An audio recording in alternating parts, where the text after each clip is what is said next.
Ladies, keep your legs closed. Keep your legs closed. There is a silent but deadly STD that's going around that is literally attacking women's wombs.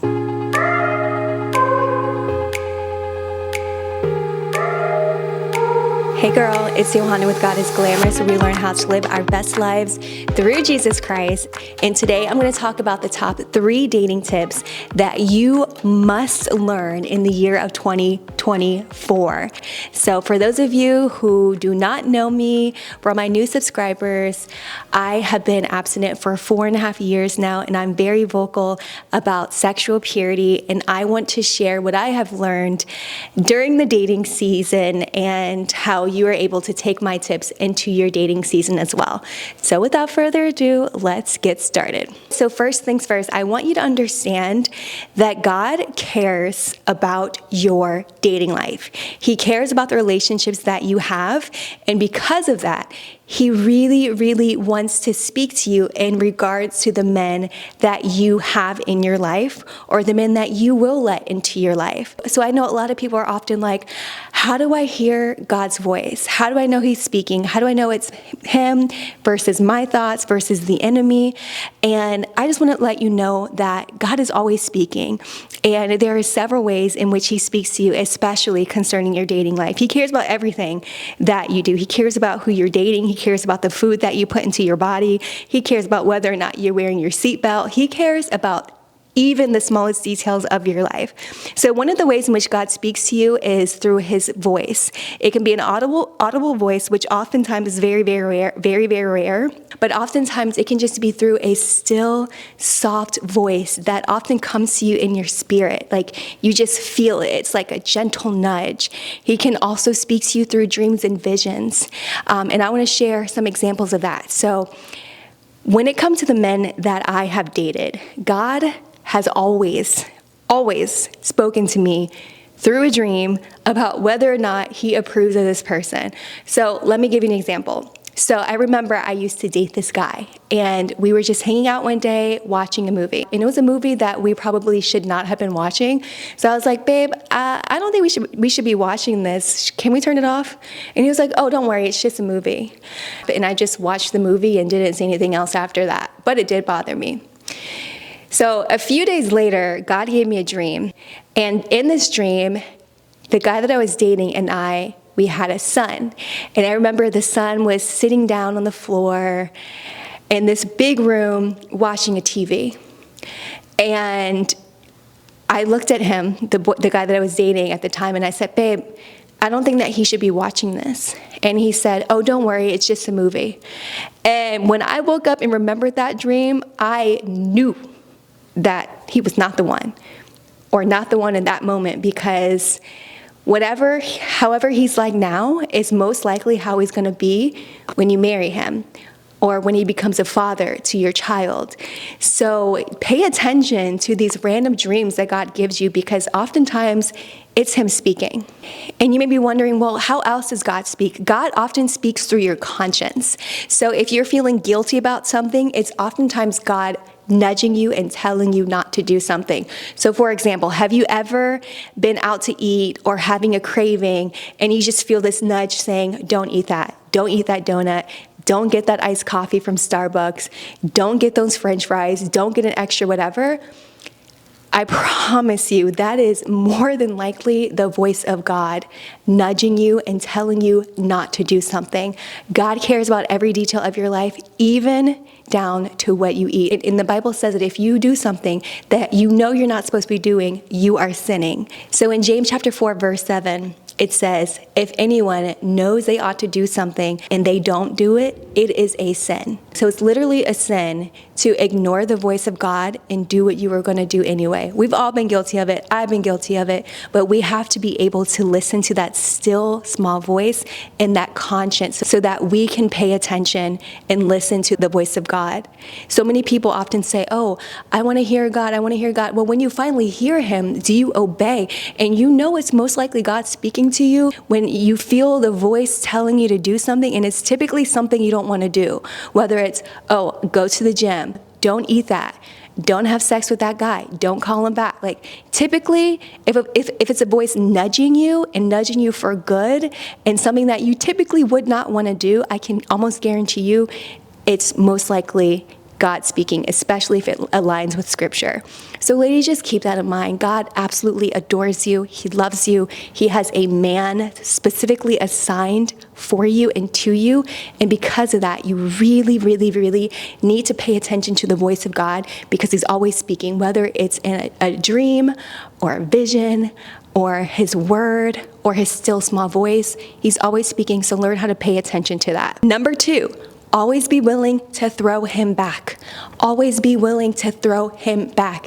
If he is not your husband, if y'all have not said I do to each other, always be willing to throw him back.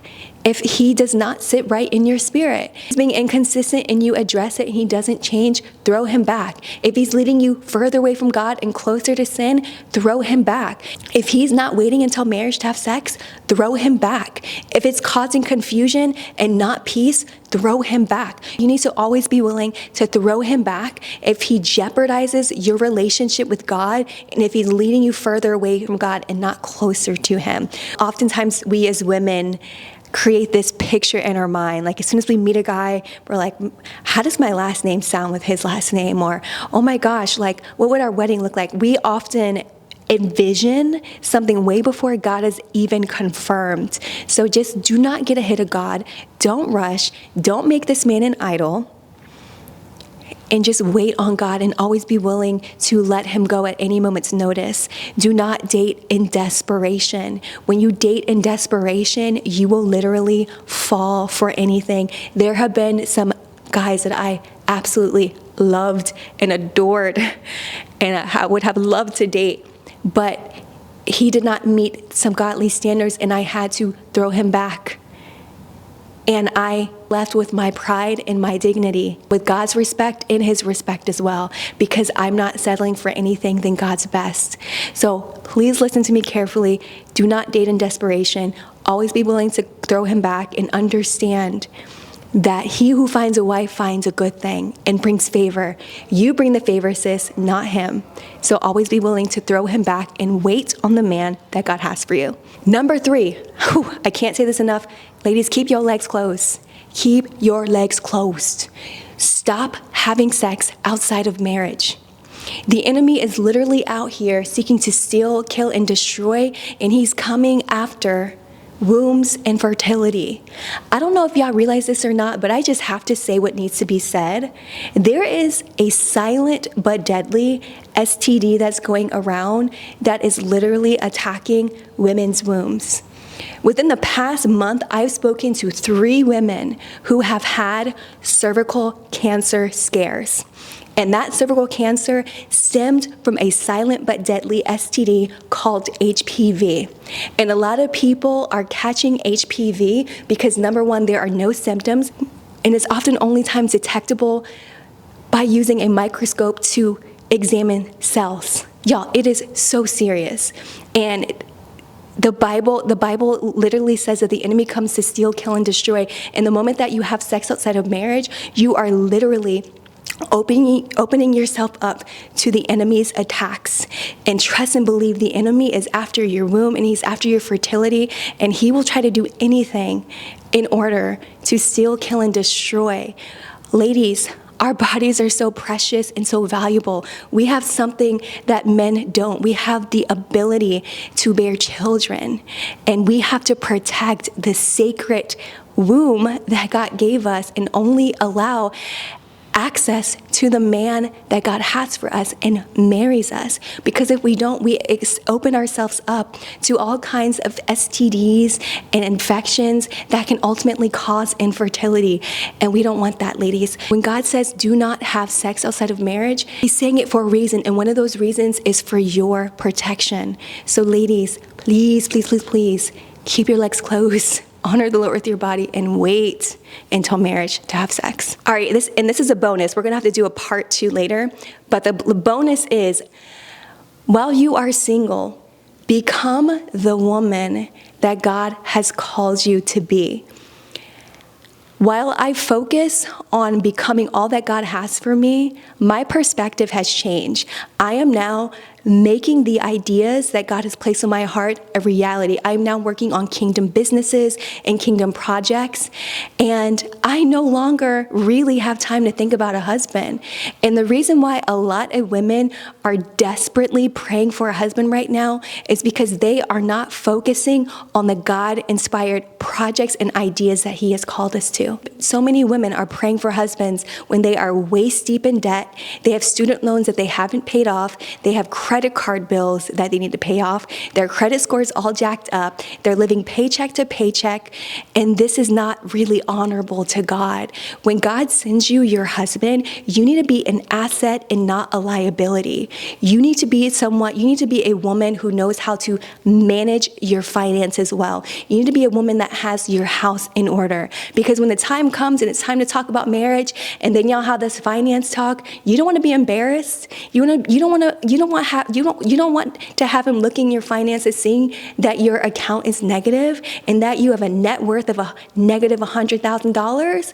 When y'all finally have that finance talk, which you will do before you get married, you want to go into that talk with pride. Yeah, this is how much money I have saved. This is how much money I have invested. This is in my 401k. This is how many businesses that I built. This ministry that I have right now is prospering and thriving. You want to be able to go into that marriage with pride, knowing that you are an asset and not a liability. And the moment I started focusing on the kingdom projects and ideas that God has given me, my mindset has shifted. I no longer sit there and desperately pray for a husband. Yes, I do pray for him, but now with me working my kingdom projects and businesses that God has called me to, I'm like, at this point, my husband needs to catch up.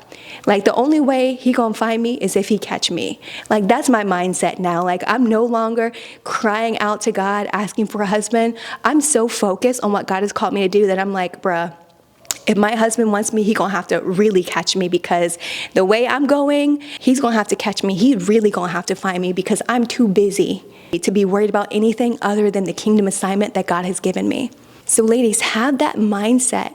God knows that you want a husband, but in the meantime, you need to be working so diligently on your kingdom purpose and on your kingdom projects and assignments that you no longer sit there and cry and beg for a husband, but you are working so hard and so diligently on your task that you will look back and you will see that man running to catch you. So that's what I got for you today, ladies. If you are a woman and you want to join a Christian community, definitely click that link below. Not only can you join a Christian community, you can join my sexual purity coaching program and my abortion healing coaching program, and my Bible business and branding bootcamp coaching program as well. So what are you waiting for? Click that link below, and I look forward to seeing you soon. Stay glamorous.